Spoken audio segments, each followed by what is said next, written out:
already, like it wasn't clickable, which made me think it just skipped whatever little part was. Yeah. Yeah, I didn't even know you could click live, but I will definitely. Congrats. Thank you. I've made $7. Wait, what was my latest amount?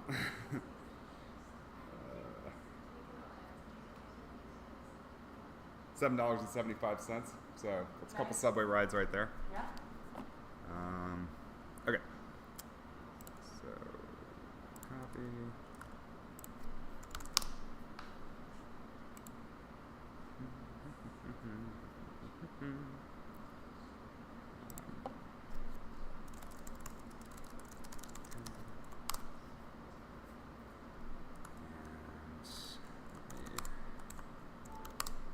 Email the link.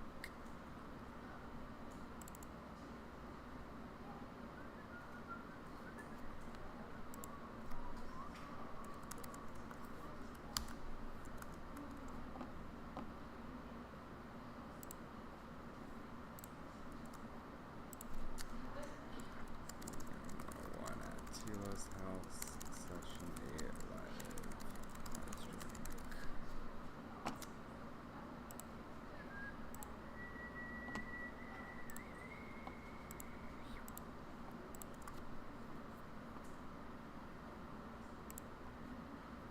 Cool. All right, I see Cameron submitted the homework. Awesome. Wait a few more minutes for people to join the stream, and if anyone else wants to submit their homework, there's still time.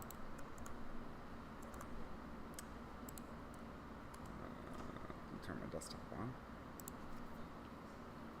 Y'all, it is hot as hell here in New York City. It is over 100 degrees right now. The AC is working here at telos.haus, so hope it's working where y'all are as well.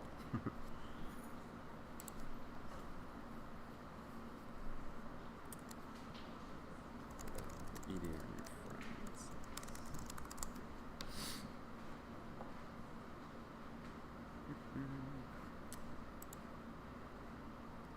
Let's go ahead and load up Cameron's track here. Make sure it's coming through. Excellent, excellent. Cool, no driver issues this time, so thank the gods. Okay, cool, we got 2 people now.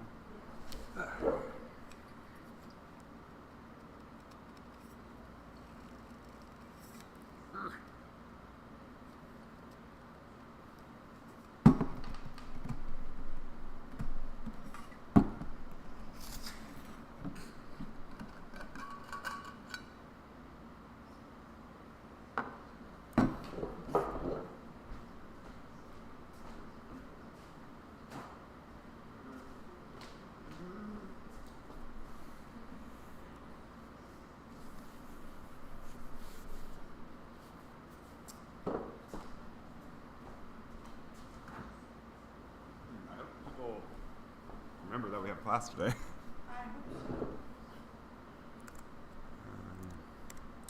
We'll wait a few more minutes for folks to join.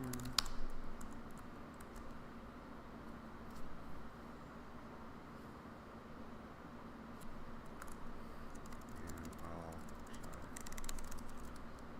on top of pausing the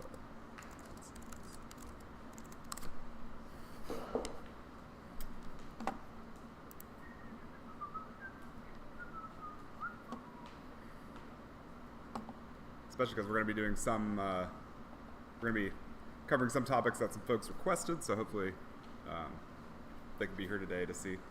Otherwise, of course, they can watch the previous live stream link. Actually, speaking of, let me add the previous one to the playlist. Let's see, where was the last one?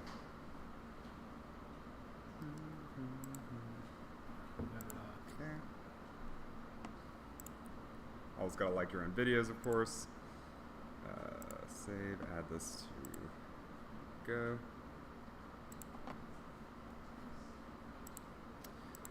Cool. All right, we got 3 folks on now. Say hi.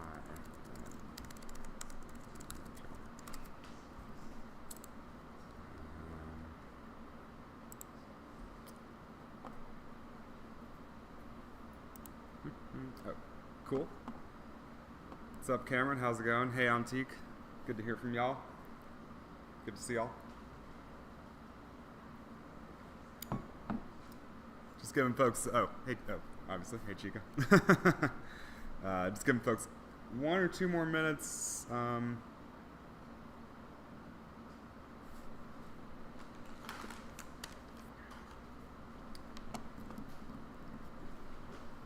Like I said, we'll be obviously we'll be doing feedback on people's homework, and we'll do some mini lessons based on some of the requests from last week. We'll cover tips for writing melodies, tips for generating textures, and then the other one was chopping up samples and loops and such. I also want to share a download with y'all with a bunch of samples from my personal collection, so let me pull that up, because after we go through the lessons, we're gonna do the final topic of the class, which is collaborating with other producers.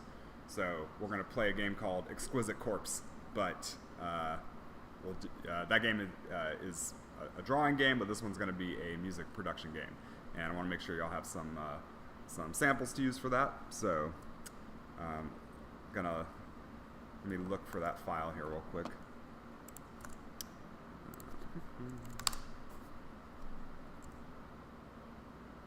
The message failed to send. I don't believe that.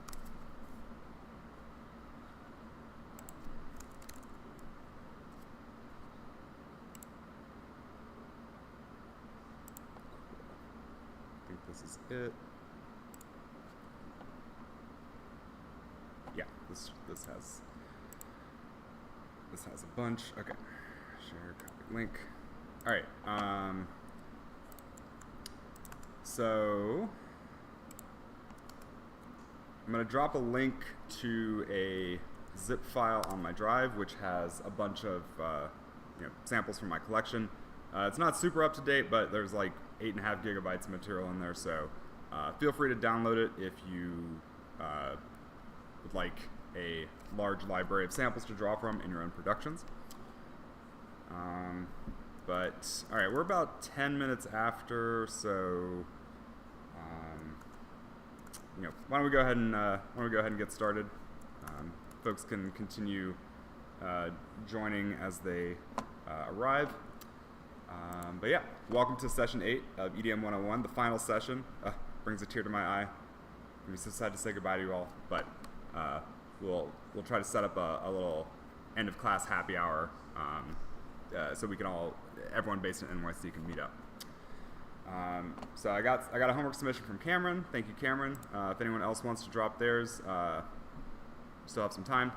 But why don't we go ahead and listen to Cameron's track? We've got 3 minutes here, so that would be a nice selection of audio to listen to. So, and then Cameron writes, let's see, challenge myself on this one to only use a plugin modeled after the Yamaha DX7 for all the synth bass. Everything else is sampled. DX7, an absolutely legendary synth. It's used on countless records from the 80s. It's got this really it uses a synthesis technique called FM synthesis, and that tends to produce these very digital and bell-like sounds. So like the DX7 electric piano is classic sound heard on probably hundreds, thousands of records, but looks like this. These days we have really powerful FM synthesis engines in synths like Vital that you've seen. And we have a lot more computing power, so we can really push it a lot further than they could in the 80s. But still, DX7, legendary. So let's see what you got, Cameron. Here we go.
Awesome. Very nice. Takes me back to a time before I was born, but I'm sure it was awesome back then. Anyway, lots of great things to say about this. For starters, I really love your sonic palette overall. It's very coherent, cohesive. Everything sounds like it comes from the same time and place, and so I think that creates a lot of consistency throughout your track. You mentioned the plugin's open source. Feel free to drop the link in the Discord or here in the YouTube chat. Let's see. You had some really nice chord progression ideas in there, and especially in the beginning, you were doing this thing where you held the bass note steady, single bass note, but then you changed the chord that was playing on top of the bass, and that's a really powerful technique for creating a sort of like epic, evolving kind of sound. Keeping the bass on the root note gives the track some stability, but then the changing chords on top really adds a lot of different color to the track. So that's a great technique, and you can do that even if the chord you're playing doesn't necessarily have any of the same notes. The fact that the bass is staying steady and keeping you in key, keeping the listener in key, the listener will perceive that as very stable. Let's see. I think I saw him drop the plug in here. KVR audio. Yeah, classic. Nice. Good find. Let's see, what else? I liked the layering you did with the sounds. One in particular I want to call out is you had the electric piano hit layered with like the more smooth saw wave kind of pad, and that's a great general sound design technique. I know there have been some questions about related to sound design. So one really effective combo is to take an instrument, like in this case an electric piano, something with kind of percussive attack, but dies off pretty quickly, and then layer that with a more sustained sound, like in this case that saw pad, and so you get a nice characteristic attack on the sound, and then you have the long slow sound to kind of follow it up and keep the chord going, so you get some more complex sort of sounds than you would otherwise. And you can either compress the two sounds together so that the more plucky initial sound is louder, and then the pad sound kind of whooshes in to fill in the space, or you can make the pad sound kind of have a longer attack to it, so that creates a gap for the plucky initial sound to come through. But that also works for lead sounds too as well. You could have really sort of a very attack heavy sound with a sharp transient that dies off really quickly, like maybe a marimba or something, and then you could have a more sustained sound that fills in the space afterwards to create a really unique sort of sound. Let's see what else. Great energy management throughout the track. You start off with just the bass and I think one other instrument, kind of setting the table, setting the stage, and then bringing in the drums, taking a step back, and then adding more drums, building up to that really nice epic hi-hat, like with the hi-hats there at the end. You also did a really cool a fifth chord somewhere around in here that created that epic suspended feeling, like that something's about to drop. That was super effective. Let's see, what else? I could definitely I listen to a lot of the synthwave type of songs on YouTube while I'm working, so this would fit perfectly in that. I think maybe we could have brought the snare out a little bit more. I feel like it might have been getting lost in the mix a little bit. We could brighten it up, make it louder. Maybe if it's got a lot of bass in it, you might want to high pass it first just to create some clarity there. And I'm not sure if you had multiple different bass sounds, or you had that same sort of wah wah wah kind of bass sound that you started off in the beginning. If you did bring in a different bass sound, that's fine. If you only had the wah wah wah sound, I think the wobble part was maybe getting a little lost in the mix. Somewhere around here. We'll listen to it again on a second listen through. But for that, you may want to carve out a little more space for the high frequency bit or mid frequency bit to punch through. So maybe high pass away some of the lows and the low mids from your pad sounds to make sure the bass can still come through the way you want. Nice tom fill there at the I don't know, somewhere around here. I think probably could have used that even more. Those big 80s toms are very characteristic of the genre. So feel free to use them more. And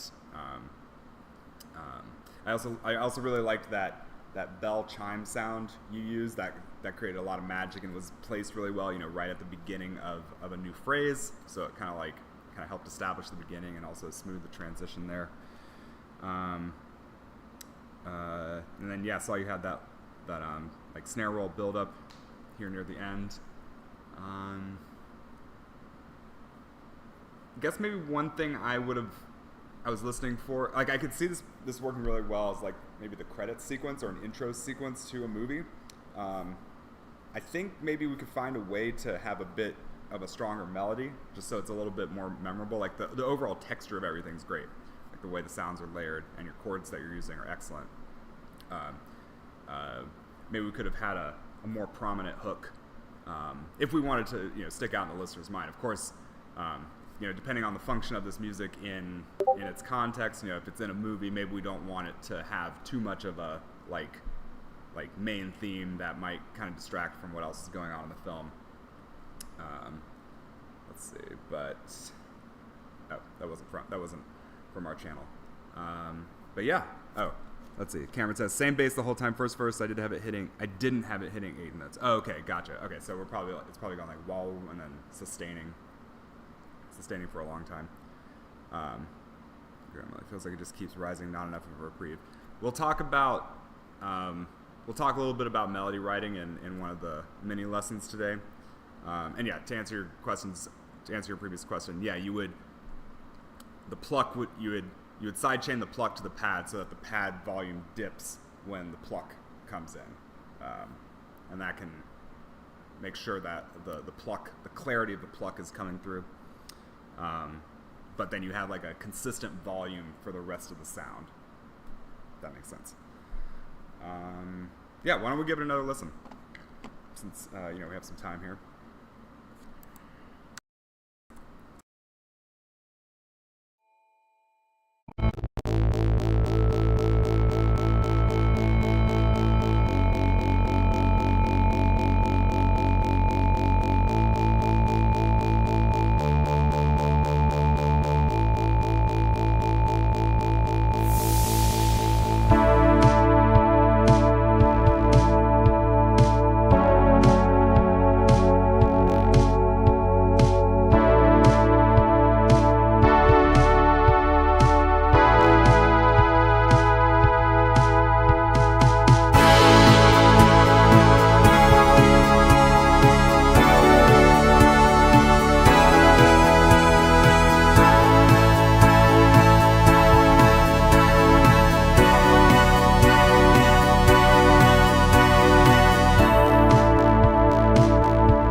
Cool. Yeah. So a couple other things I wanted to point out.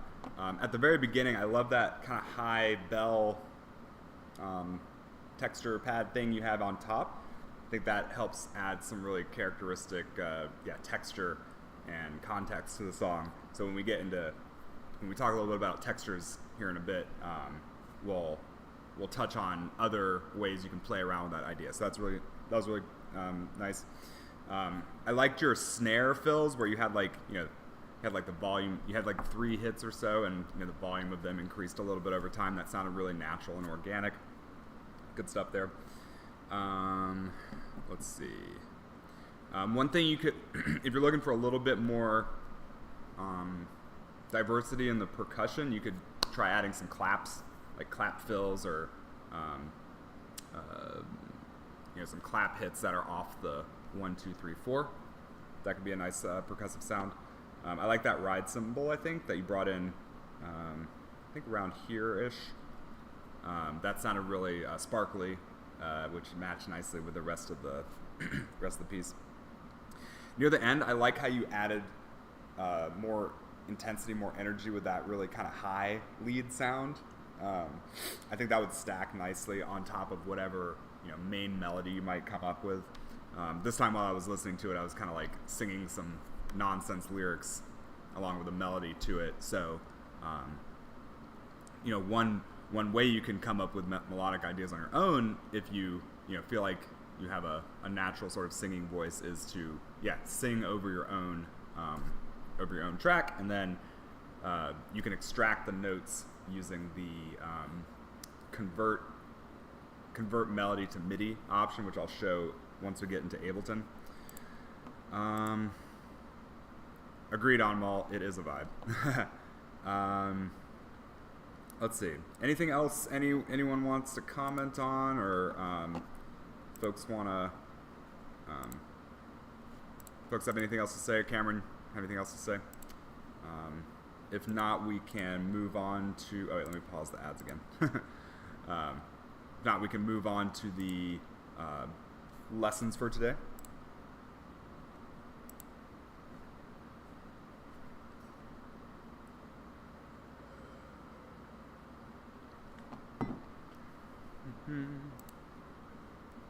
Okay, cool.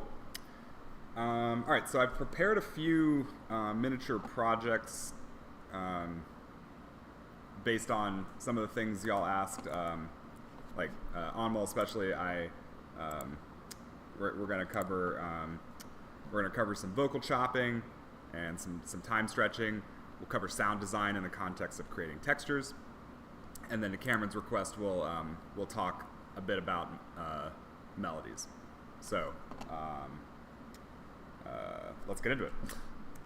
All right, so Ableton.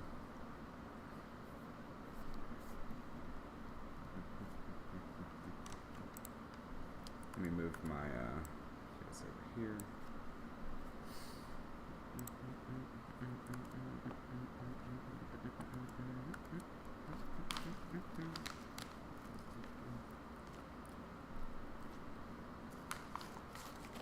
Sour Skittle? Sure, thanks. One of the perks of being. Come in person. Exactly. Mm-hmm. All right.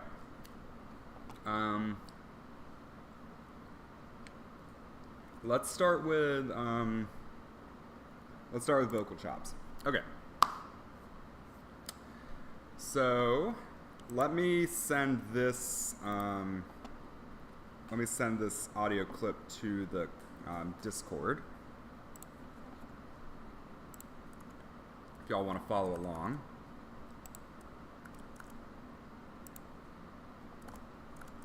Oops.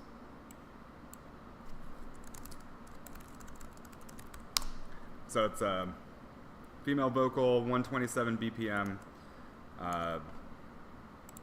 Sounds like this. So take me on the ground, down, yeah.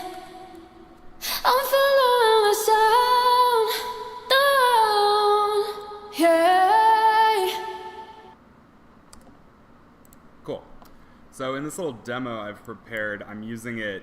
I'm using that as the build-up, and then this is like a classic thing that you do in EDM, where you have a vocal hook singing through the build-up, and then when the drop hits, you start chopping it up, kind of like we're descending into madness, right? There's that classic line about theater where when the emotions are too great to talk about them, you sing about them, and then when they're too great to sing about them, you dance about them. So when we get into the vocal chopping, that's like when the energy is at its most intense, and we're just completely losing it. So Ableton has this really cool option where if you create a new MIDI track, and then you drag your vocal sample into the drop instrument here, this loads up a simpler, as we've seen before. If you click on the slice option, then it finds all the places in the audio sample that it can find where there's like a sharp transient, and it puts a marker there, and then you can play the sample like an instrument, but triggering it at different points in the sample with different keys on your keyboard. So like so.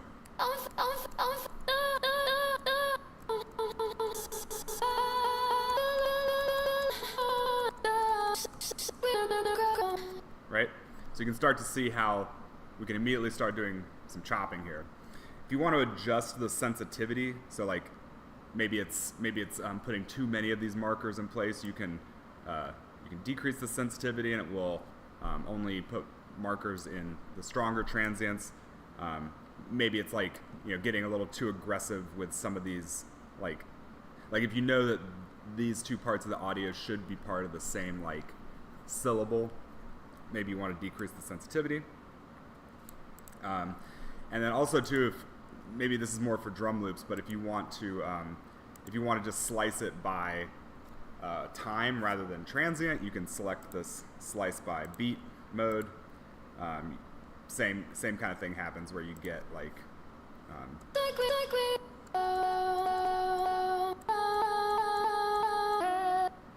and it works pretty well for this clip because the clip is already it's kind of exactly the right length for this kind of time-based division to work effectively. But anyway, for the demo we'll use transient, and then one other option to mention here is this playback. So by default it's mono, so you can play one part of the clip at a time. You can change it to poly and then play multiple of the segments at a time. The one I'm going to show uses through. So basically when you trigger one of the transients, it'll start playing there and then just play through to the end.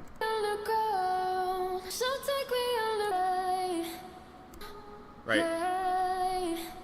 And this can be good if you you need a little bit more time, like if you slice up the sample really short but you need it to keep going, then the through option is really good. So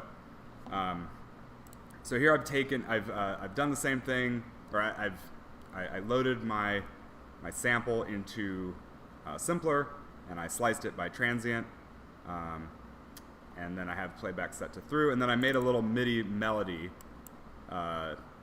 that triggers different parts of the sample to get that chopped up kind of feel.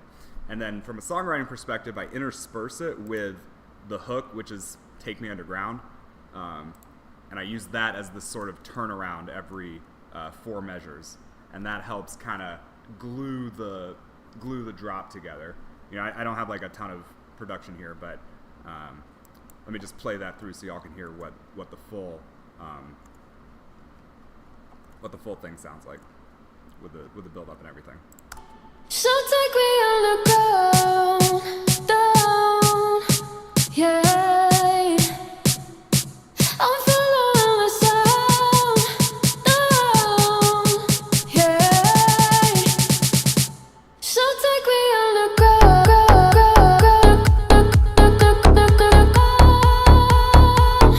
so take me underground.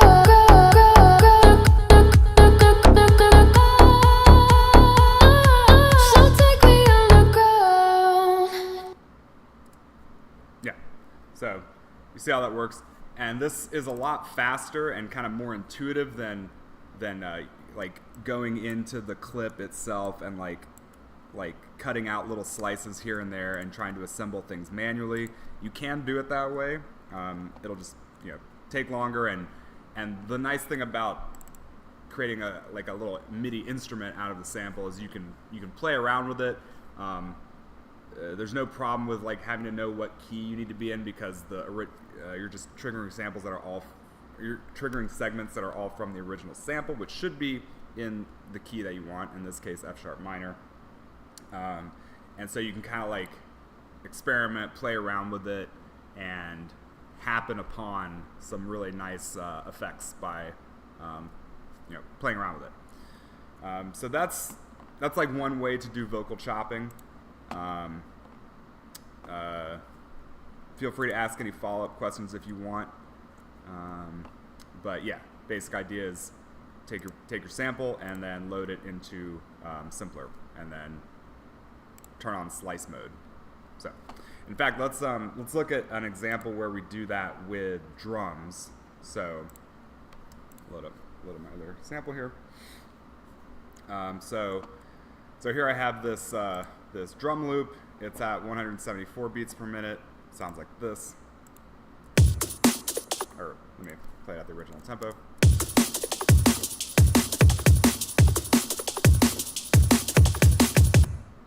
Cool. And one quick thing to note. So I've done basically the same thing here, where I loaded the drum sample into a Simpler. This time I used the slice by beat option because I am using drums, and I chose an 1/8 note subdivision. So every one of these slices is 1/8 note.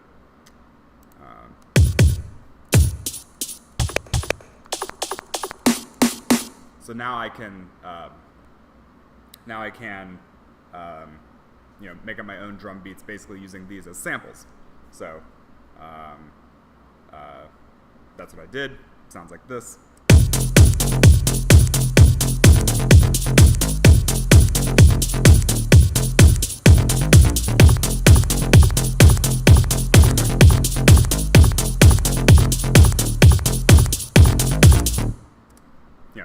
Not the greatest beat ever, but I completely changed the vibe. It's now a 4 on the floor house kind of beat instead of this drum and bass loop idea. Another thing I want to point out is, so this drum loop is originally at 174, but the project tempo is at 128. So to get it so it could slow down and still retain its original character, I selected the audio clip and I made sure to click warp, and then I selected beats mode because it's drum beats, so it has so Ableton has this algorithm that's especially well suited to drum hit loops. I ask it to preserve transients, so like the initial hit, the initial bit of the drum hit that gives it its characteristic sound. And then also important is to change this drop to, I think by default it will be this ping pong setting, but you want to put it on the single arrow going to the end. And this tells Ableton to just play the slice one way through to the end and then stop. You don't want it for drums. You don't want it to like keep looping back and forth. For instruments like strings or piano or maybe for like some special sound design stuff, you might want to do one of these like looping modes. Like let's say you have a small sample of a choir and you want it to loop continuously, then as you time stretch it, you would want to use one of these two options. But for drums, we just want it to play straight through the end one time and then stop. And then finally, make sure to set the BPM of the clip to the original BPM of the loop, 174 in this case. And that way, when we change the project tempo, this the beat will still sound good even as we adjust the tempo. So you can see what that sounds like.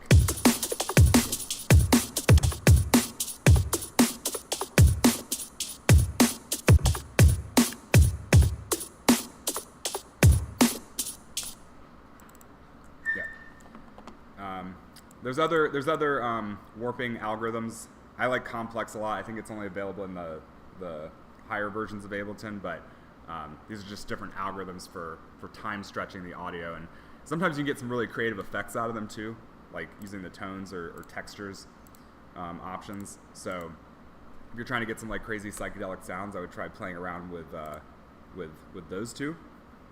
I think repitch just lowers the pitch when you slow it down and increases the pitch when you speed it up. Let's try it. Yeah.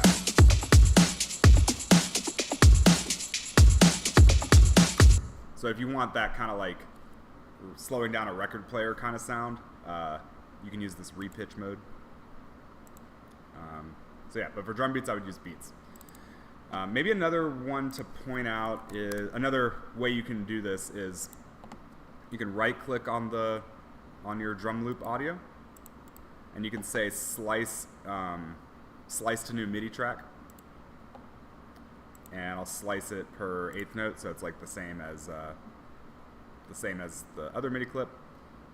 I'll click OK, and then it will create a drum rack with a single MIDI note for every slice that I create. So now I can go through and play that as an instrument as well. Right? And if you just let this MIDI clip play all the way through, it'll play basically the whole drum loop. But this is another way you can extract the individual drum hits from a larger loop. I think it has a 128 note limit, but you can still do a lot with that. And I think it just kind of it just depends on like what your workflow is. One nice thing about using the simpler method is you can kind of see everything in one view, whereas the drum rack version spreads it out over a bunch of different individual pads on the drum rack. So try both ways, see which one you like. Let's see what else. Okay, Animal asks, is it a good idea to just take the vocal audio and turn it into MIDI for the melody? Oh yeah, let's go back to the vocal chop example so I can demonstrate that.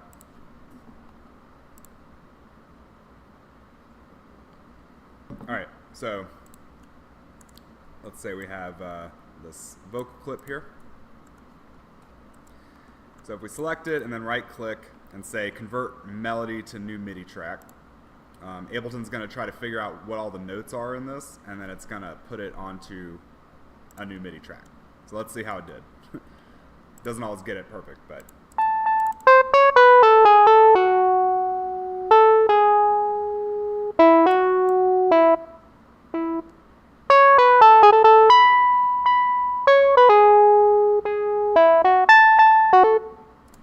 Yeah. So it definitely got some parts of it right. This na na na na na, but you may have to go in and delete some notes or quantize the rhythm a bit. It doesn't get pitch bends, like it doesn't add that information to the MIDI clip. It just draws them as separate notes. So we know this is an F sharp minor. So if I change my project, or I guess my clip technically, if I change this to F sharp minor, I can see which notes like this what is this, a B? No, it's a C, which is not in the key of F sharp minor. So I might want to delete this note. The purple is there to guide me.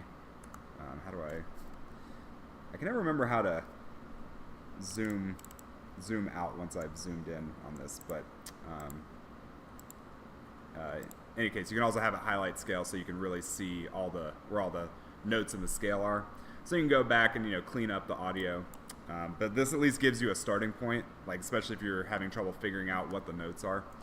And then it's just a matter of fixing the rhythm. Does that answer your question, Anmol? Like for instance, if you were to sing, like record yourself singing, you could then use the convert audio to, convert melody to new MIDI track option to extract the notes that you sang and then go from there.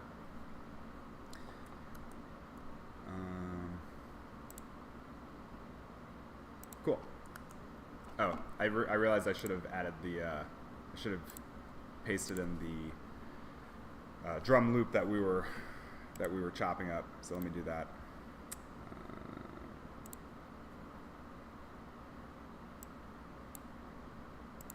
I think that's this one, or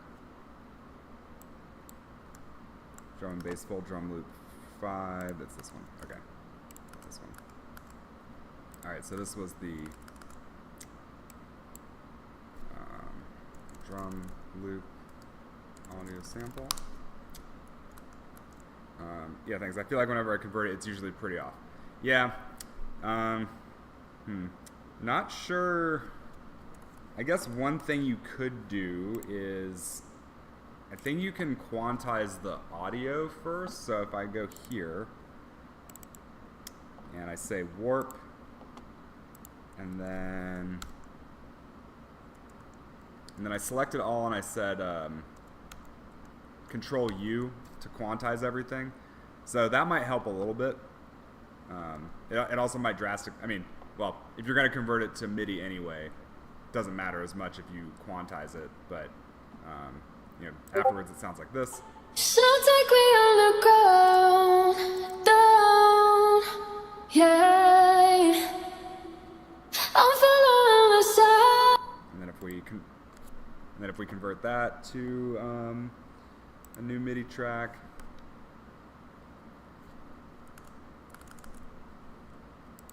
let's see, we get this.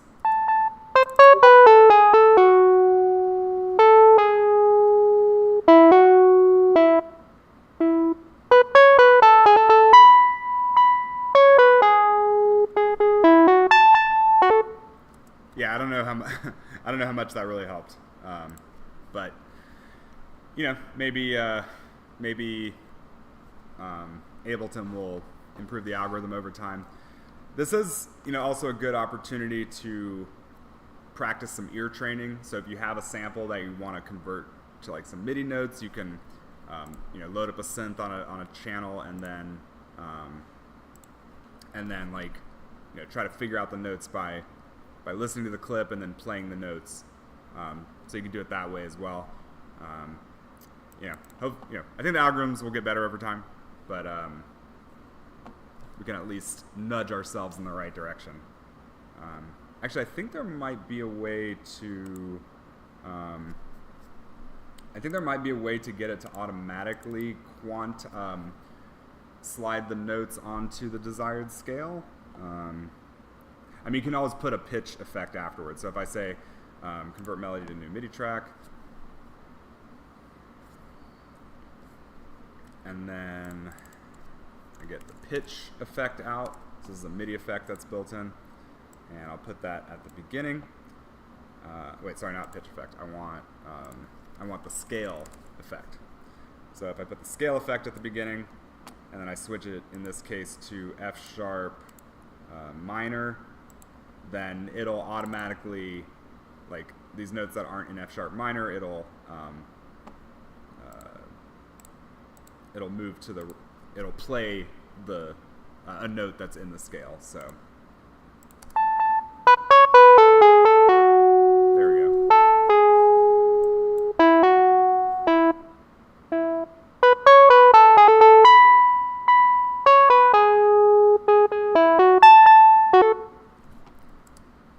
That can help get you a little bit more precise with the notes. So, cool. All right, so that's a little bit about vocal chopping and a little bit about time stretching and drum chopping as well. Maybe I'll just show what happens if you use a. Let me close and reopen, or I'll show it on the drum sample example. If you use a different algorithm like tones, you get this. Right, it sounds a little like. I think textures is pretty cool.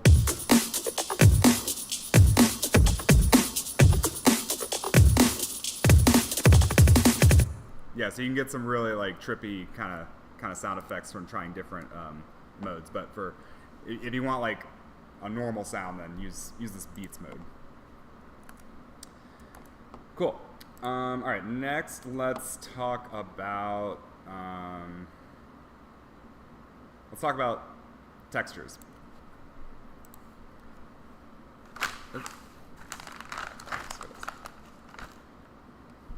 Okay, so I'm going to go through a few examples. For the first one, let's load up Vital. And, excuse me,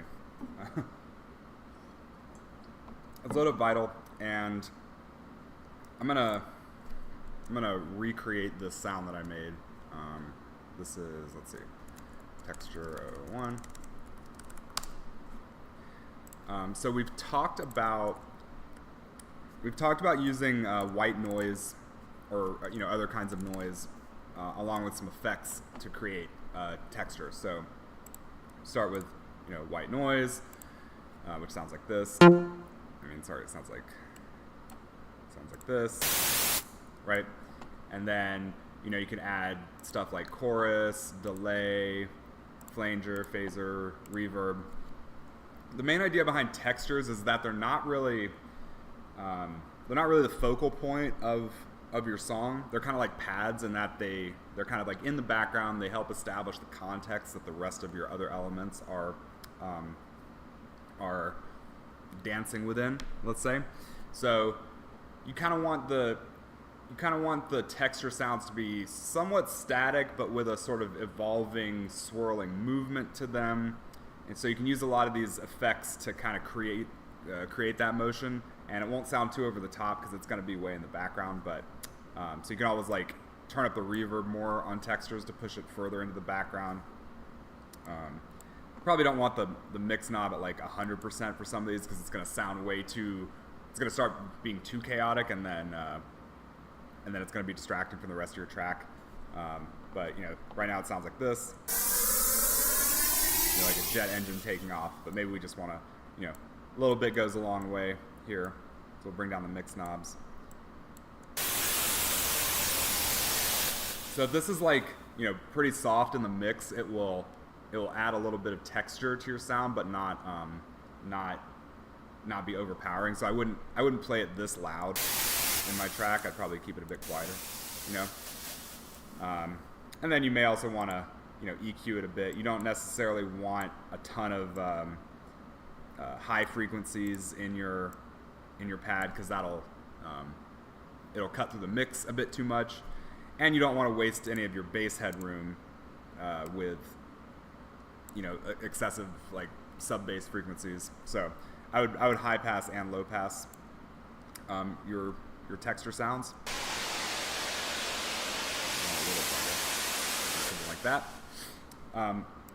But another thing that texture sounds can be really good for is for kind of helping establish a pitch center. And, you could use an oscillator for that, right? Now I have this like sawtooth layer in there that helps, add a bit of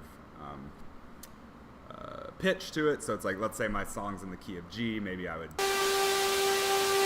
that be in the background. Maybe I'd give it a little bit of unison so it,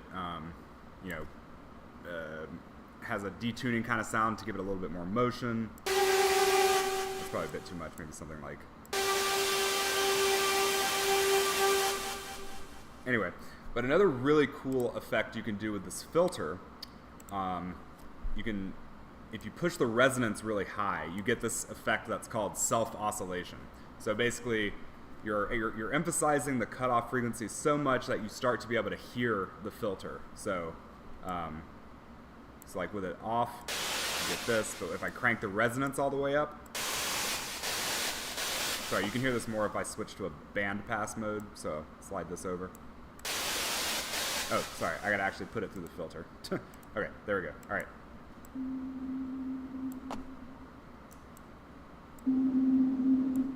Let me bring it up so you can hear it a bit better. Right, so it's so resonant and as I push it higher, you start to hear more of that like whistly sound. So that can sound really like ghostly and ambient and not as kind of brash and buzzy as the saw wave sound. And then if you take this key tracking knob and you turn it all the way up, now when I play a different note on the synth, it'll move the cutoff frequency for the filter. So you can dial it into the exact pitch of the song you want. So if my song's in G, maybe I would have play this G note or D or whatever.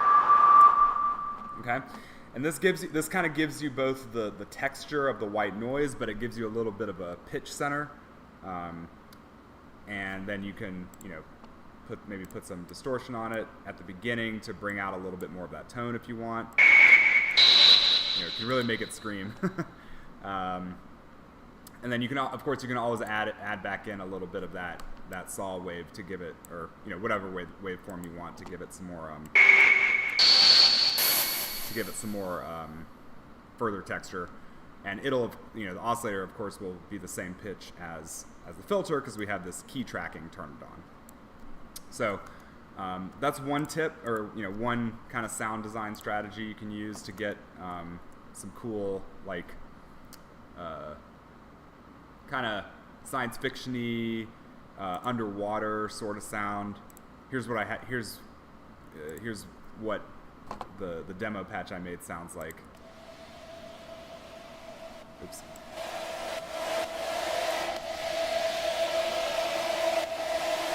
And then when I combine it with all the other elements, you get this.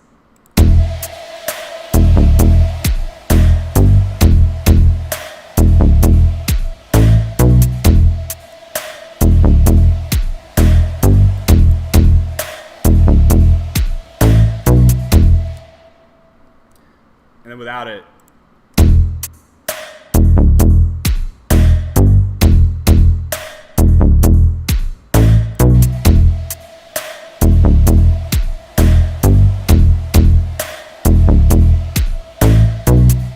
so real subtle in the background, but it does kind of help fill in the space, and you can probably hear that I have it side chained to the kick because I don't want it to, I don't want it to eat into my headroom for my other elements, and I want it, needs to move out of the way when something else comes in. So that's one option. Another cool thing you can do with sample manipulation is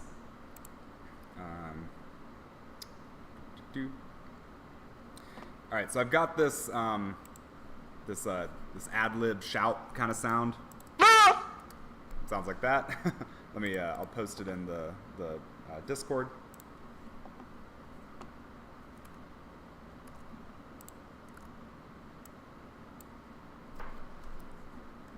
Vocal texture sample. So what you can do is load that into Simpler as per usual. So create a new MIDI track, take your sample, load it in. And now we're gonna put it in classic mode, and then you can adjust the start. So basically what we want to do is we want to loop the sample somewhere in here, so it kind of sounds like a continuous sort of tone. So I'll bring the start point somewhere in here. I'll bring the end point, somewhere in here, and then set it to loop mode, so it will, loop repeatedly. Sounds like this. So right now it has a little bit of that kind of like start-stop kind of sound. We want it to kind of fade more continuously. So we're just gonna turn up this fade knob, and we're gonna turn down the loop, and that gives us this kind of sound. Or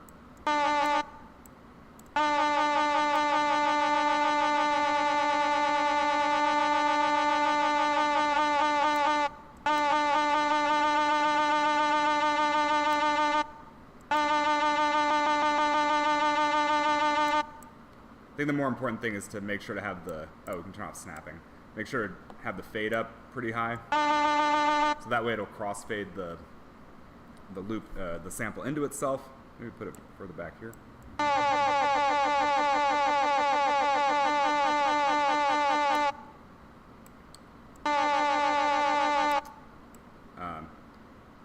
So adjust the loop length and adjust the fade to get it to smoothly crossfade. And then, much like in the previous example, what really makes that, what really helps make the sound kind of like a texture and in the background is to give it a lot of these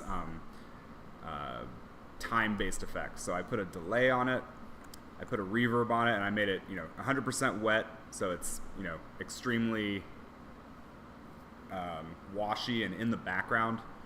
I put an auto pan on this one as well, so this is going to give it a little bit of a volume flutter for some extra movement. So that sounds like this.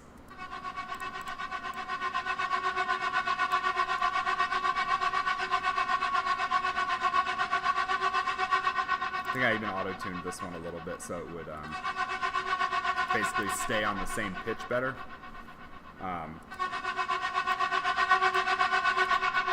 The auto pan also helps give it, in this case I have it at a 1/16 rate, so it's synchronized to the tempo, and that kind of helps reinforce the rhythm of the track a bit. So then when I play it together with the kick drum,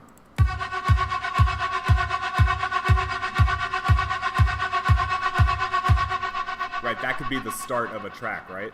This sort of indistinct, chopped up background sound, and then with a kick stomping away, and then at some point we'd have a drum fill, and then maybe bass line would come in, or some arpeggio or something. But I think that can be a very good songwriting technique. Is maybe you find a sample of some texture, or you create one yourself, and so you start with that general texture, and that kind of creates a vibe in your head, and then you maybe start programming a drum beat that would go along with that vibe, and then adding the additional elements that way. So starting off with just a texture background can be very inspiring. Let's see, and I'll show one more example. So 3. It was just so much fun to create these textures. Okay. So I again did the same strategy. So I took this bell sound. Okay. And then I loaded it into my simpler. I put it in classic mode, and I turned on loop, maxed out the fade, and I moved the start over. So I got it, I found a sweet spot. And I linked 100%. I made the loop 100%. So then that created this kind of sound.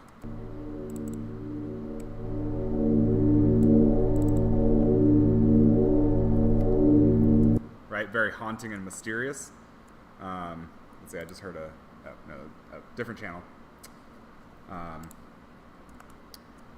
Yeah, so you get this kind of like haunting, mysterious sound. And then to give it some extra juice, I found this dripping water sample. Right, sounds like that. And then I loaded that into a simpler. And then I added some extra delay and reverb on it, and that created this. When the water droplets hit, they reverberate and echo a whole bunch, so it creates extra ambience and depth.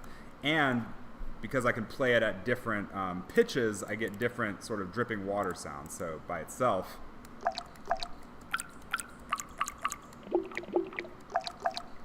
And then when I turn on the delay and reverb, I get this.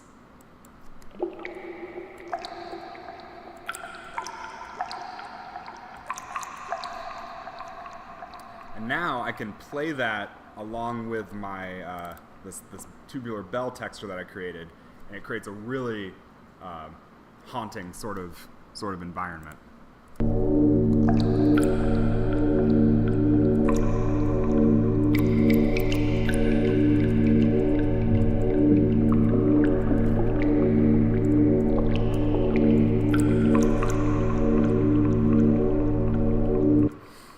And so that could also be, the start of a track, or maybe you use it in the middle when you're, doing like kind of a breakdown. I mean, this is so haunting. You could, use it as background sounds for a horror movie, perhaps. But this technique of putting any old random sample into a simpler, and then turning on loop mode, and fading it, maxing out the fade to create a continuous flowing sort of sound. That's like a good general approach to creating texture sounds. And I should make a YouTube video about that. Cool. All right, so hopefully that answers some of your questions on Mole. Oh, let's talk about melodies. So, okay.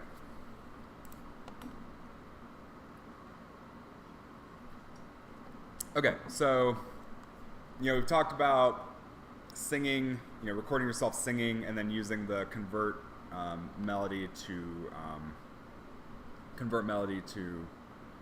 new MIDI track idea. But what if we want to approach a little bit more analytically? How do we know what notes are even good to play in a melody? Like, if we want to know the notes themselves. All right, so I made this little chord progression.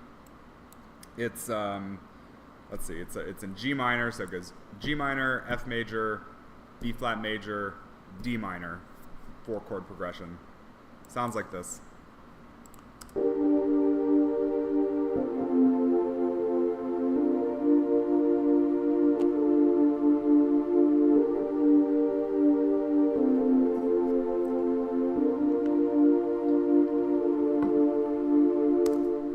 Okay.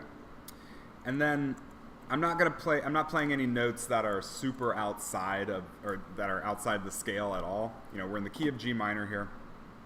So for this first chord, some notes that you can immediately know will sound good are the notes of the chord themselves. So in this case, G, B flat, and D.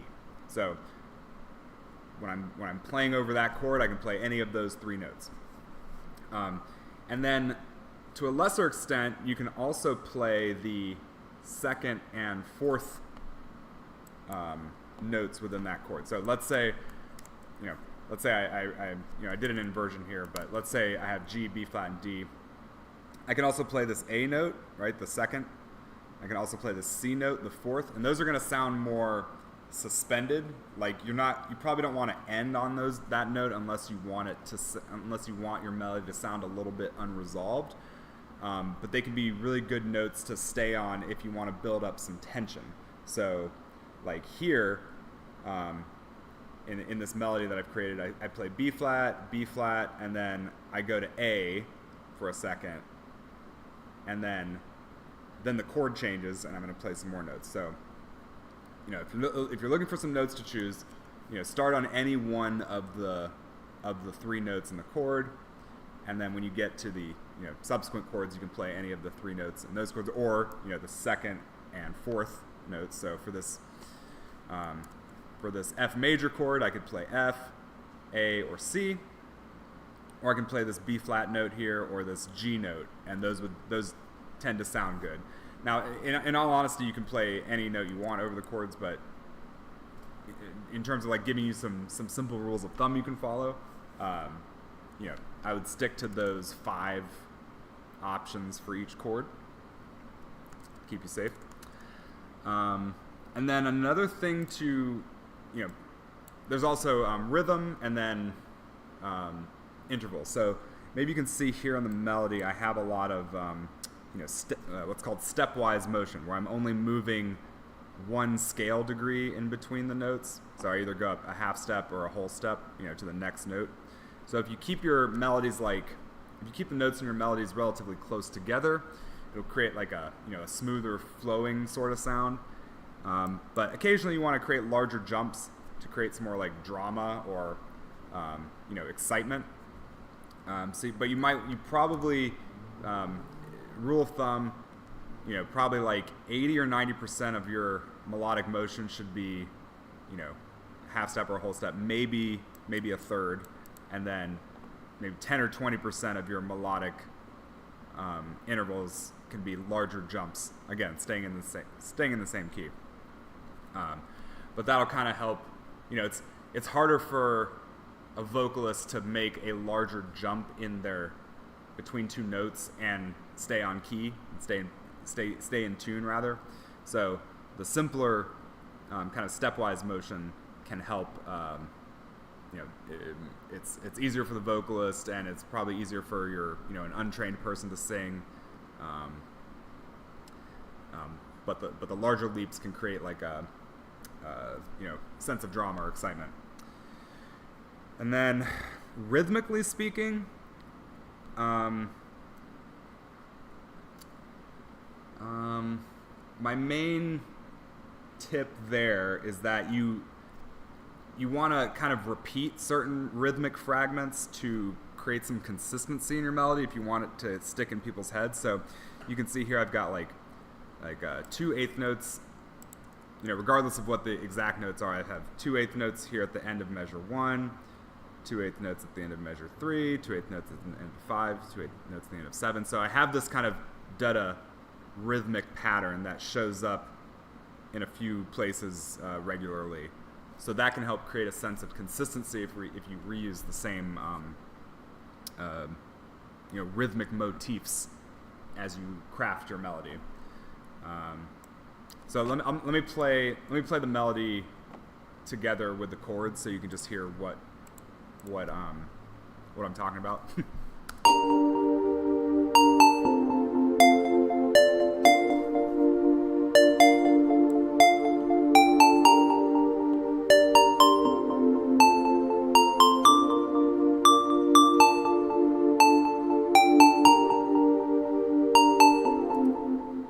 Right, and then when we put that together with the drums and everything, and the bass and everything, we get this.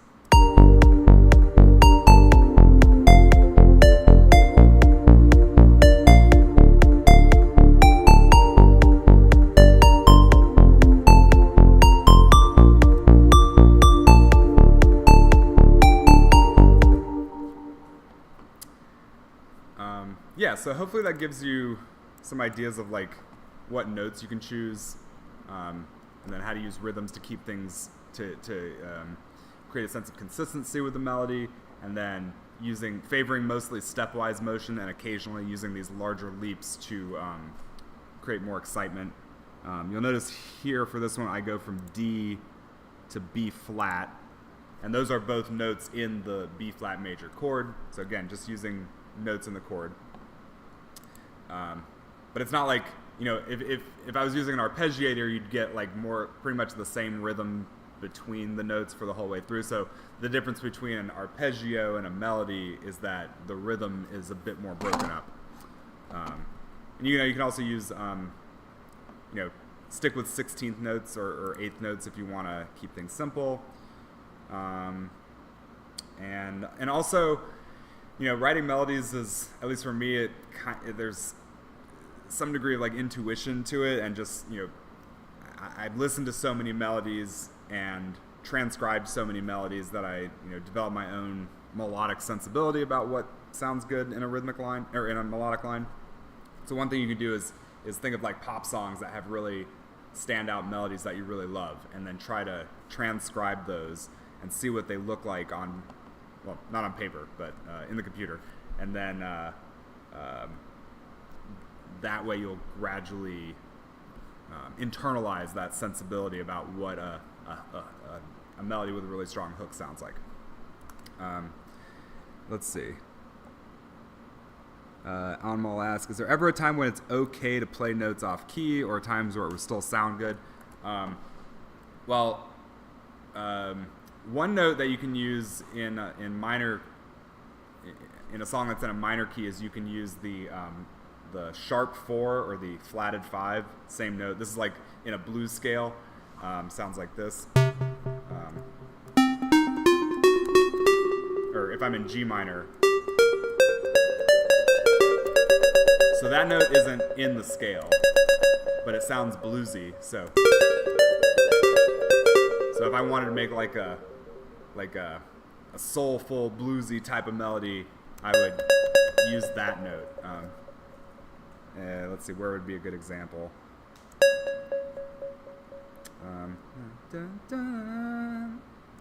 Maybe something like this. No, sorry. I'm looking for this. No, C sharp. I mean, that's kind of contrived, so it's not going to sound very good. But basically, if you start on the root note of your scale, so in this case G, and you go up 6 half steps, so 1, 2, 3, 4, 5, 6, you get that it's also called the tritone, so you get that note, and it sounds, it'll sound bluesy. So experiment with that. You can also, sometimes it can sound good to play the major 6 note of the scale. So for G minor, that would be E. Let's see, how do I do this in context?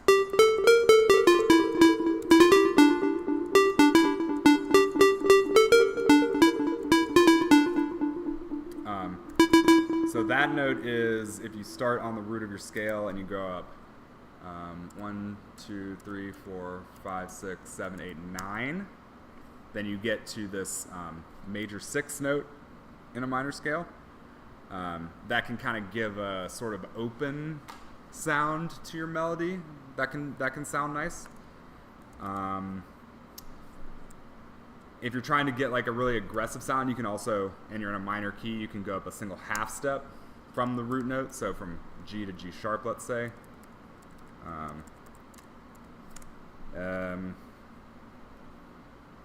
What else? Oh, you might also want to, if you want to create like a leading tone into the end of your scale, and again, you're in a minor key, you can go down a half step.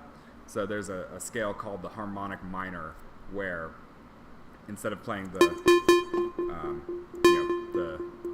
regular 7th, you raise it up a half step. So this note, so it sounds like this.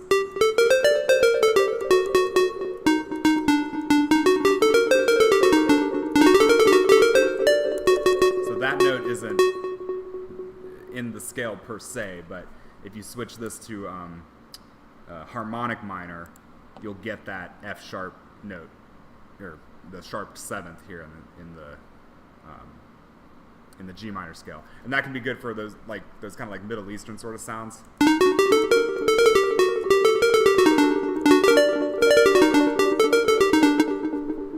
So yeah, there are definitely lots of time opportunities to play notes that aren't strictly speaking in the scale, in the key, and it'd be impossible to list every exception. So you may just have to kind of go for it and try some ideas, and then listen with your ears. Oh, sorry, I realize I haven't been pausing the ads. My mistake. And Cameron asked, what's the difference between the simpler and a sampler in Ableton? So, let's see. Let me pull up a random sample. I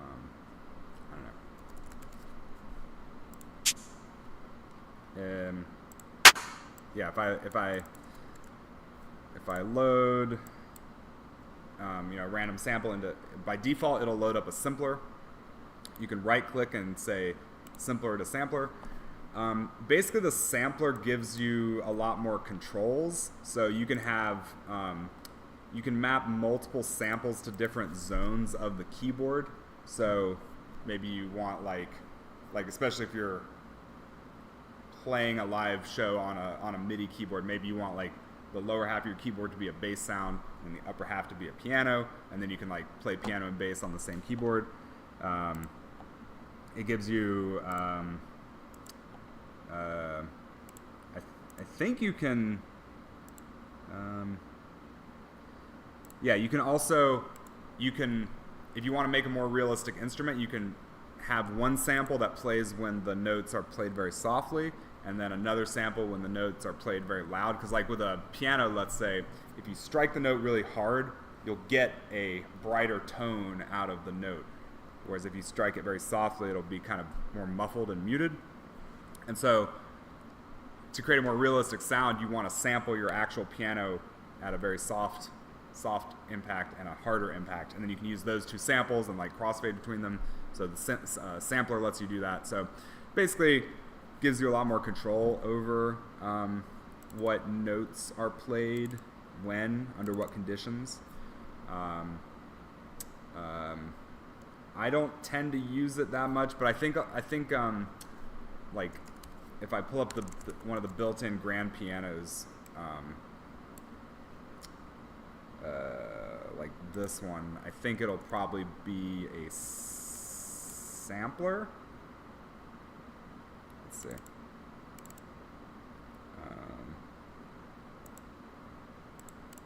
Yeah, so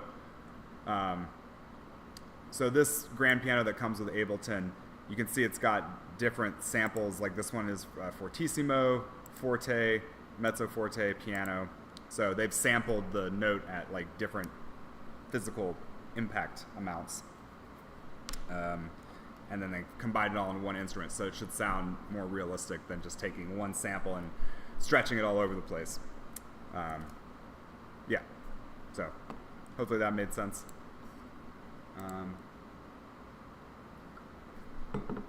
Actually, before we, I want to show one more cool sound design trick that I've been playing around with, and then we'll go to the collaboration exercise for today. So, let's see.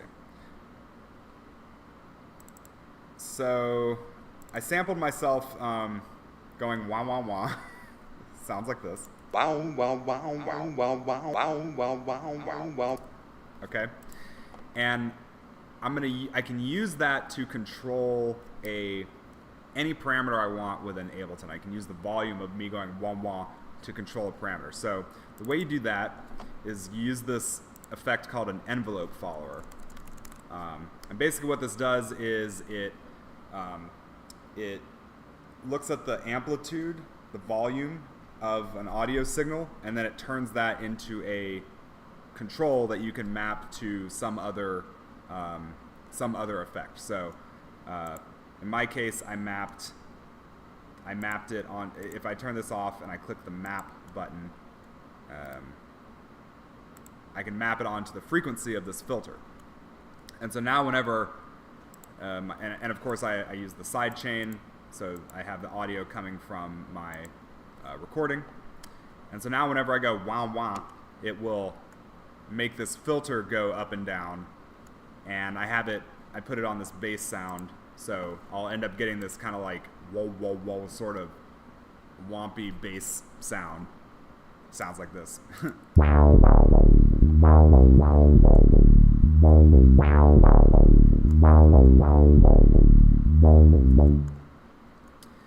And I did a couple things, like I turned up the fall time so that it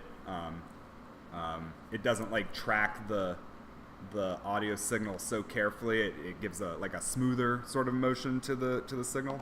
And then I turn the gain up a little bit, and then make sure to max out the mix, because otherwise it'll use its own audio signal as input, and the whole point is to use something organic, in this case my voice, to control the filter on the bass so that it sounds a little bit more natural, organic, personalized, right? Like I recorded myself making this filter movement, so it's very intuitive to then apply it to a bass.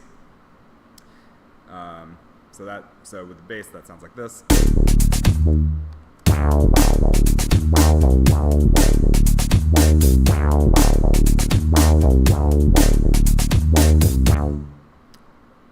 And then finally, I added this. One more example of using textures. I took this, simple patch and vital, which is two pulse waveforms that are a fifth apart. Added some delay and reverb on it, and then put that auto pan effect on with the 16th note rate, so it sounds really choppy. So that sounds like this.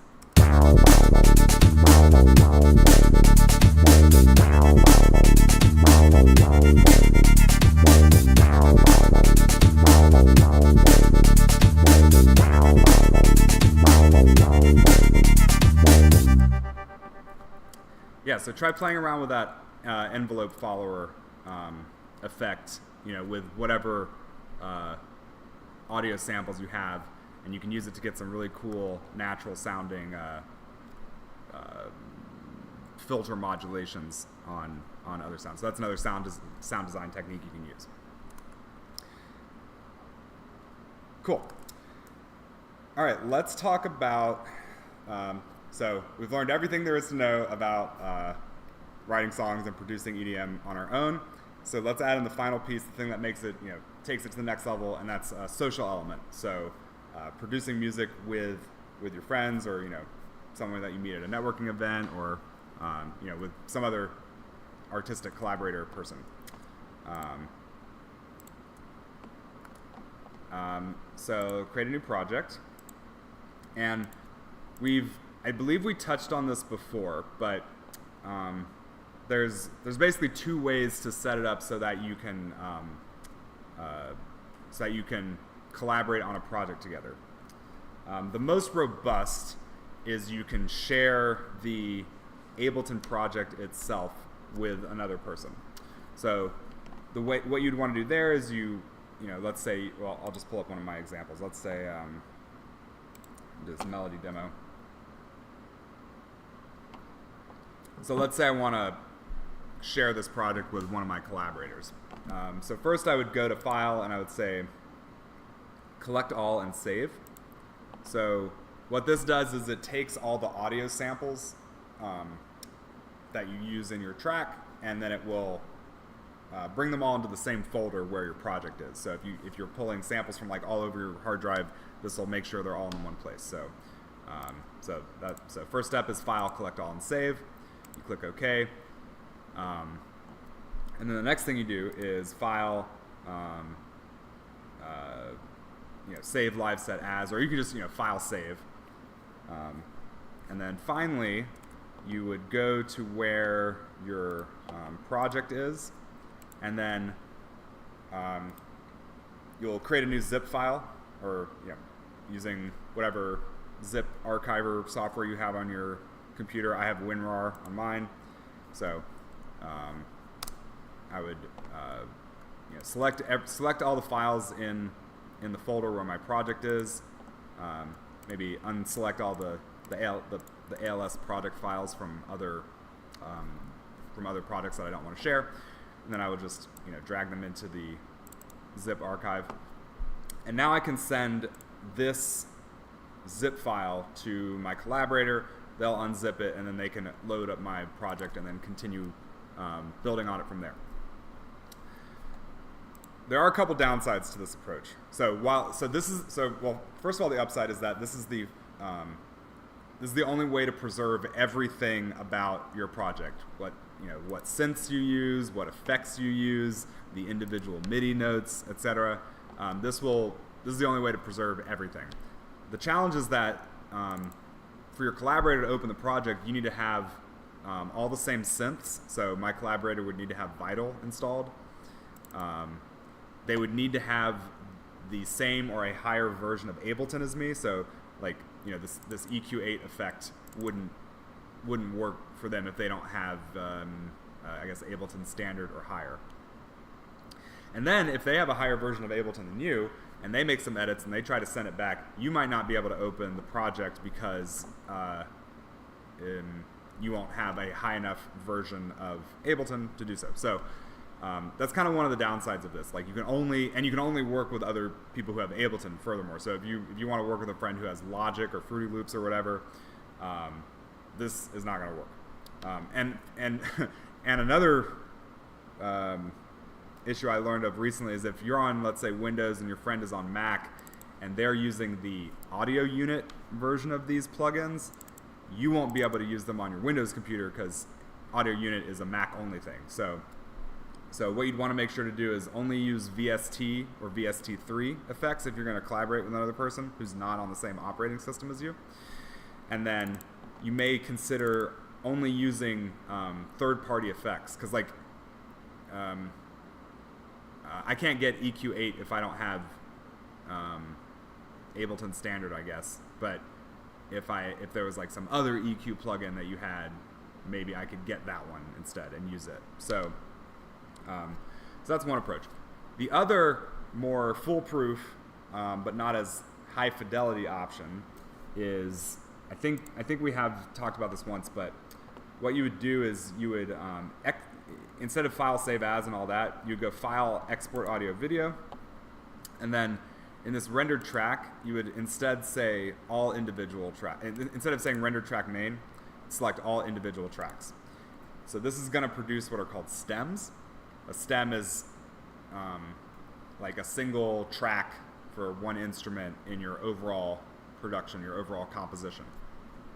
So this is going to spit out four tracks, one per track, and it's going to render everything to audio, right? So I have a few Vital synths that are all MIDI. It's going to render those to audio. So then whatever audio software you have, you can load in these this set of audio files, these stems. So to show you what that looks like, and this is the technique we're going to use, by the way, for our exercise here. You're going to go File, Export Audio Video, all individual tracks. It should automatically render it at the appropriate length. You may want to give it a couple extra measures at the end in case there's any like delay or reverb on any of your tracks. You want those tails to be rendered as well. Then I say export, and I'll export it to this folder, I think. Yeah. Maybe I'll make a new folder just to keep things separated. So I'll save it there. It's going to render the audio for all of these tracks. Now, when I go to where I exported it, is it here? Here we go. You'll see that I have all these individual tracks. And you'll notice too, it includes the sends. So even though I'm not actually, I don't think I'm using the reverb or delay sends, it exports a track for that. Also exports like an overall. I have this group called reference up here that doesn't have anything in it, so it exported an empty WAV file there. So one thing you want to remember when you do this technique is to make sure to name your tracks something meaningful. So what I should do is call this one like pad, or I'll delete this reference one because that's not needed. I'll call this one melody. I'll call this one kick. And then I'll call this one bass. And so now when I export it, things will be the file names will be more meaningful. You could also turn off the. Oh, interesting. Thought I have return and main effects off, but it's still something. Okay. Well, in any case, all individual tracks is good enough. Export.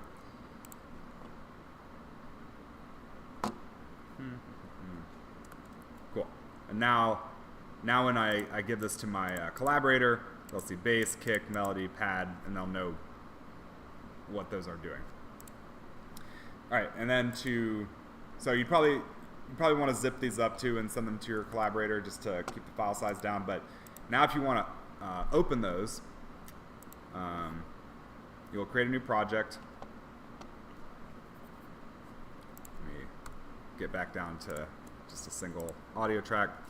And then you'll select them all in your Explorer or Finder, and then drag them in. And by default, it's going to put them all in one track. But if you hold Control on Windows, it'll spread them out across multiple tracks. I think probably that's the Command key on Mac. And now I have the project. I have all the stems from the project loaded in, and now when I play it back, it'll sound exactly the same as in the previous project.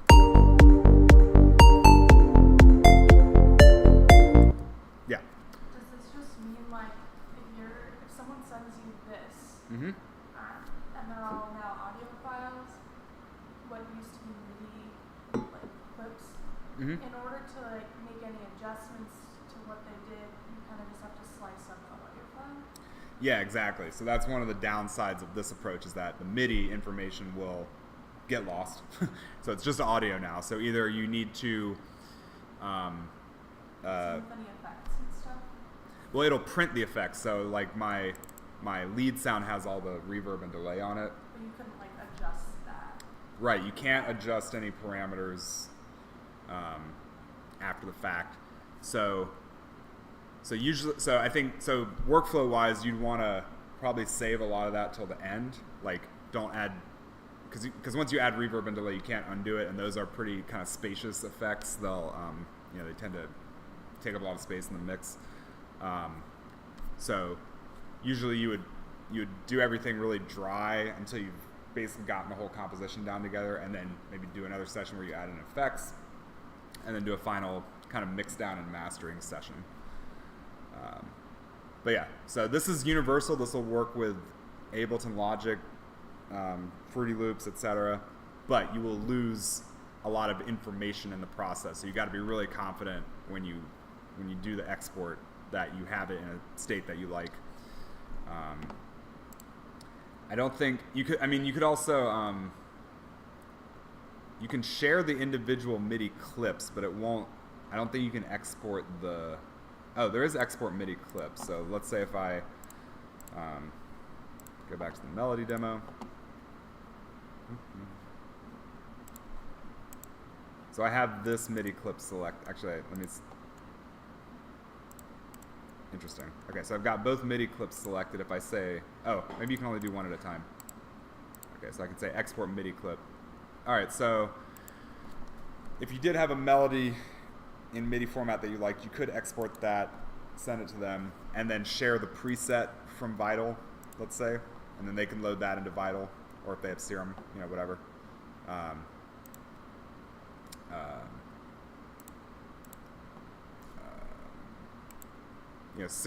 Vital lets you export presets as well, and then you can share those. So, but yeah, two ways to share your projects with your collaborators. So let's practice. Let's see. So there's me, Chica, Cameron, Anmol, Antique. You're there. So let's see. Antique, Cameron, Chica, me, Anmol. So I guess we have 5 people total. I see 4 viewers. Let's see. Cameron, Anmol, Antique, Chica, myself, and then there's someone else. But 5th person on the stream, if you want to speak up, go ahead. Otherwise, so what we're going to do here is I'm going to set the timer for 10 minutes, or yeah, let's say 10 minutes, and we're going to make a beat. Let's say 16 measure. Oh, 2 of you can. Oh, right, because you. Nice. Okay, so I'm gonna set a timer for 10 minutes. We're gonna make a beat, whatever tempo and key that you want, and you can use the sample pack that I provided if you need some more inspiration.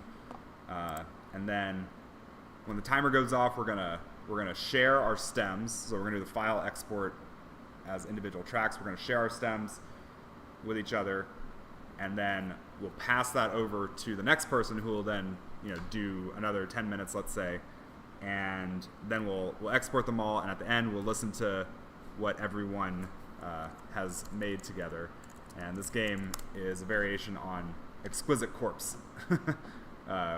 which was pioneered by the Surrealists.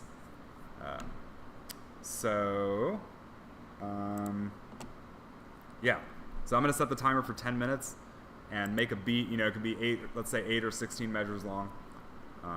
We might end up going a little bit over time today, if that's all right with folks. But all right, I'm going to set the timer. All right, timer's going, so start producing.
6.5 minutes.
Four minutes.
right, 1 minute.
All right. So that's 10 minutes. Oops. Yes, we get it. All right, so pencils down. Do a file export as individual tracks. Make sure to name your tracks, and also in the export, put what tempo and key your song is in. So, file export audio video, all individual tracks. Call it David Exquisite Corpse.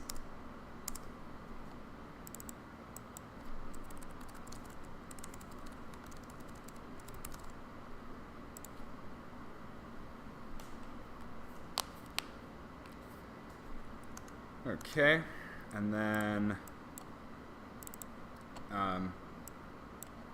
don't include the sends, the reverb and delay, and don't include the full thing, but just take the individual tracks, and let's see, if they're short enough, we can just post them, I think, in the Discord.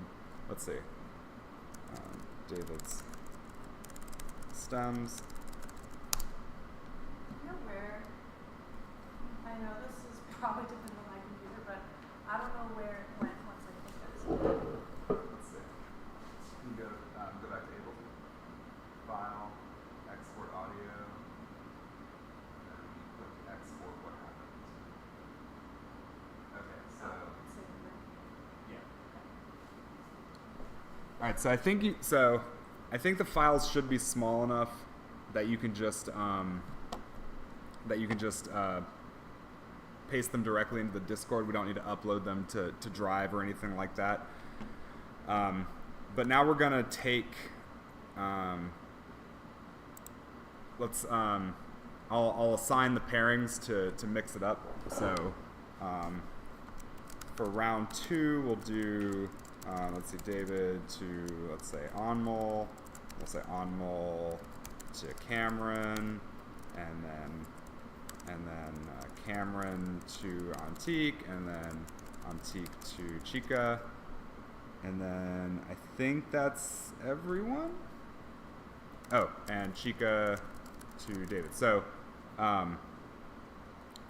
in this case, Chica's gonna give her stems to me, or I'm gonna take Chica's stems. Chica's gonna take Antique's stems. Antique's gonna take Cameron's. Cameron's gonna take Onmol's, and Onmol, you're gonna take mine. So go ahead and post your stems in the Discord.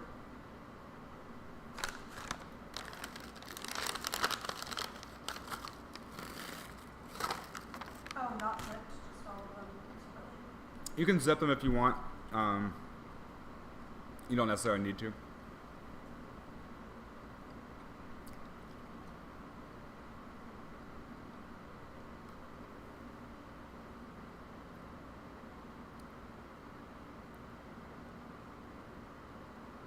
Cool. Oop. Potentially dangerous. All right, cool. We got Cameron's. Nice.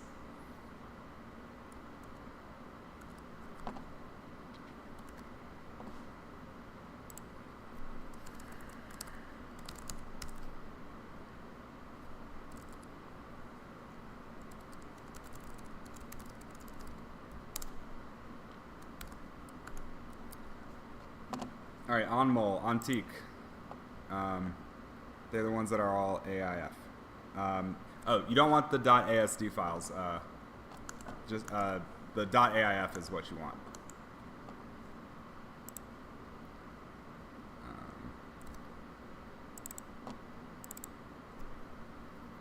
Okay. Yeah, the ASD file are just, those are ones that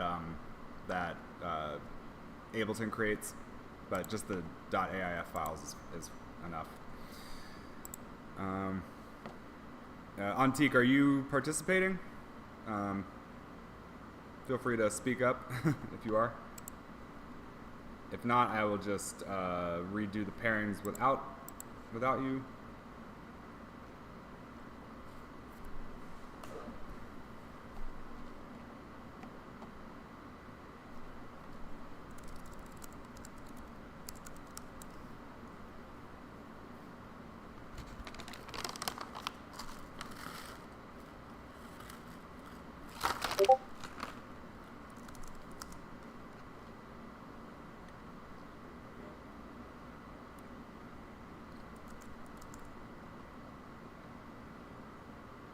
Okay. All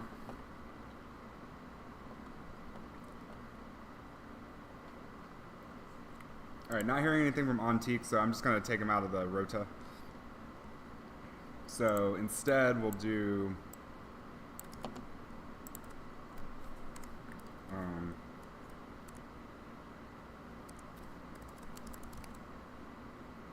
this. Okay. So I'll take Chica's tracks. Chica, you take Cameron's. Cameron, you take Onmol's, and Onmol, you take mine. And I'll set the timer again, and we'll get into it.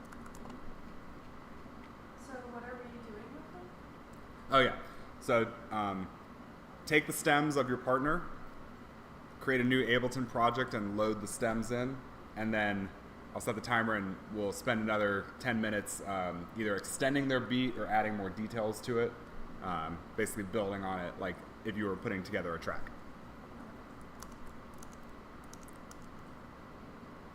All right.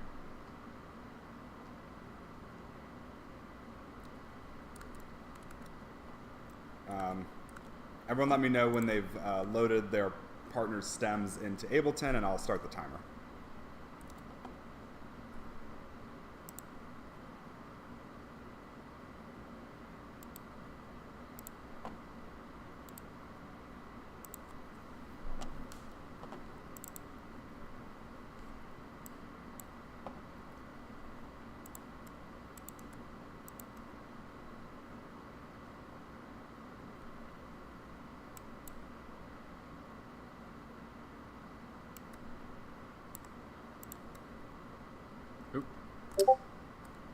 Chica, I think your stems didn't quite export correctly. It's okay. Should I just resend the AIF files? Let me see. Oh, they're definitely too small. Why don't you open your project again?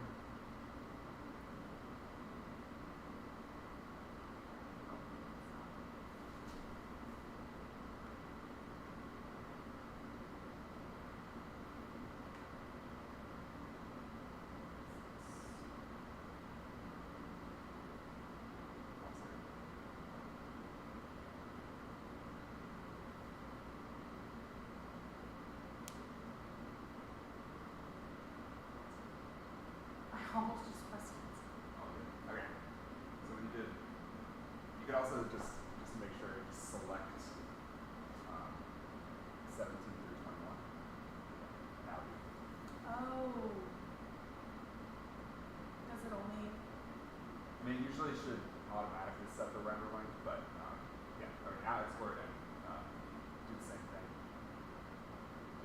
You don't have to set it up.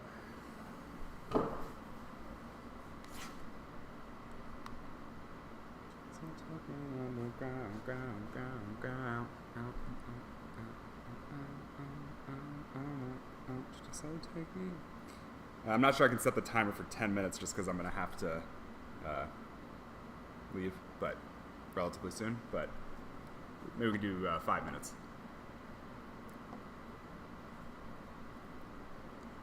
Actually, go ahead and start working if you already got your partner's stems. Okay, cool. Do.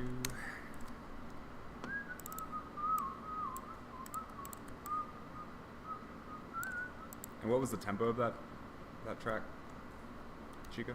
170? 170. Okay. Mine was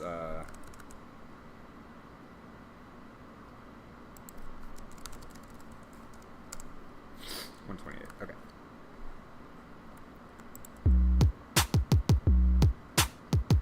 Nice. Okay, I'm just gonna set the timer for 5 minutes this time.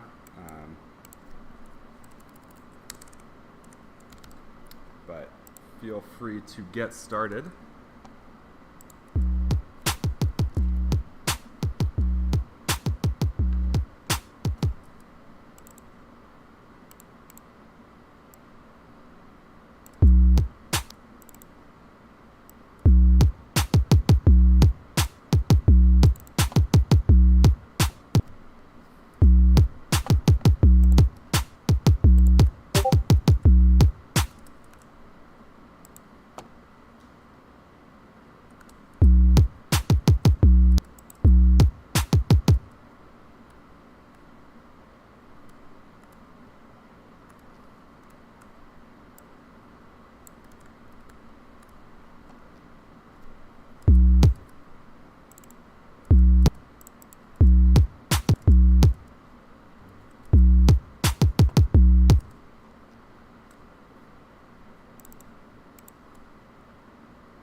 1 minute warning.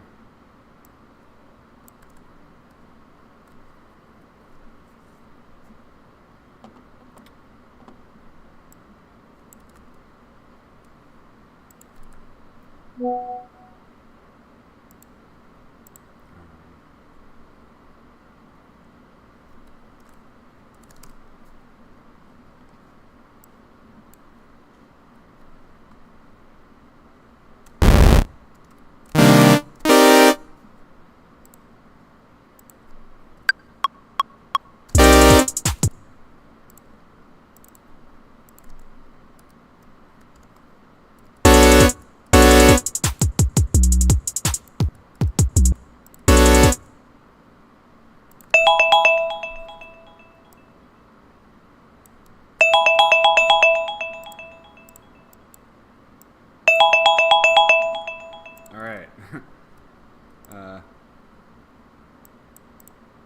Pencils down, I guess. So now we're gonna export our track as it is, and then we'll paste, and then we'll share it in the Discord, and then I'll play through them all, and then that'll be it for EDM 101. So let's see, file export. You can just export the main track now. So this is let's see, David Chica to David. Oh, I'm sending. What's that? Oh.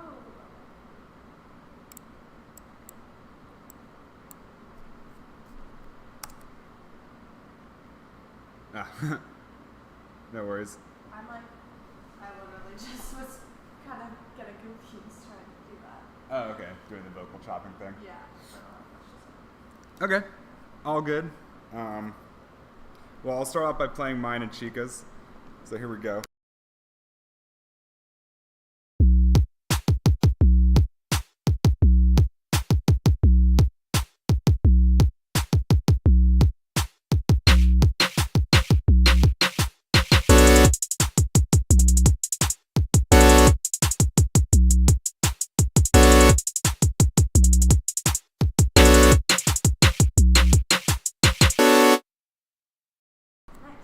All right. Hard to do something quickly in 15 minutes, but there you have it. All good. All right. Let's hear what Anmol did with my stems. Let's do it.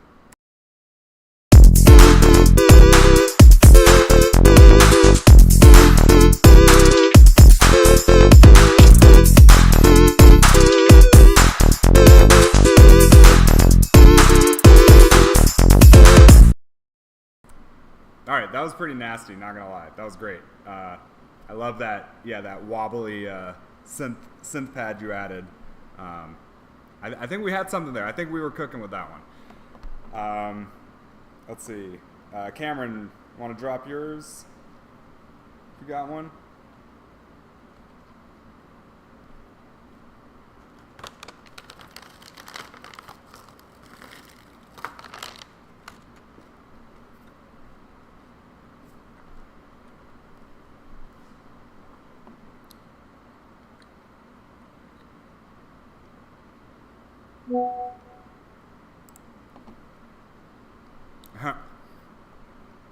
Yep, picking samples is definitely a rabbit hole.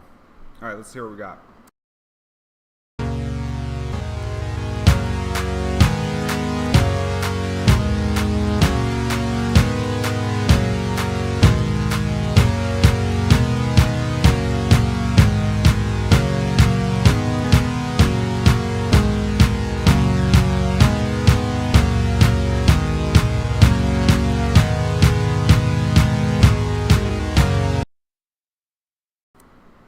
Okay. Hey, it was something. We got some chord movement going on. I'm sure with another attempt, it would be, 1,000 times greater. Cool. So that should give you a little bit of a taste of what working with another producer is like. Other workflows you can do are the pair programming approach, where one person is in the driver's seat for the DAW, and the other person is kind of like giving suggestions or Another way to split it up that's worked for me is one person will work on, say, the drop, and the other person will work on the break, and then at one point you combine the two into one project, and you keep going from there. I also like the basically do a session together and get really far into it, and then have one person basically finish the track. So yeah, a lot of different ways you can take it, but here's a sample of what you might one way you might do it. Cool. So that's it. That is EDM 101. Thank you all so much for your participation. I hope you got something out of the class. I'll send out a form afterwards to get feedback if anyone's willing to share some feedback with how you experienced the class, what you got out of it, etc. If you do want to continue working with me, I do private lessons, so feel free to DM me, message me, and we can discuss a good timing that would work.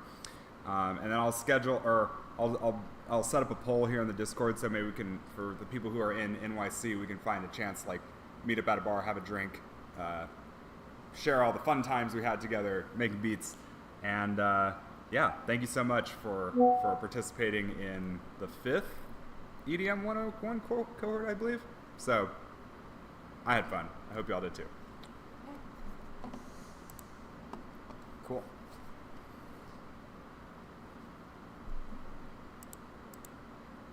And of course, you're always you're part of the EDM Production 101 Discord community now, so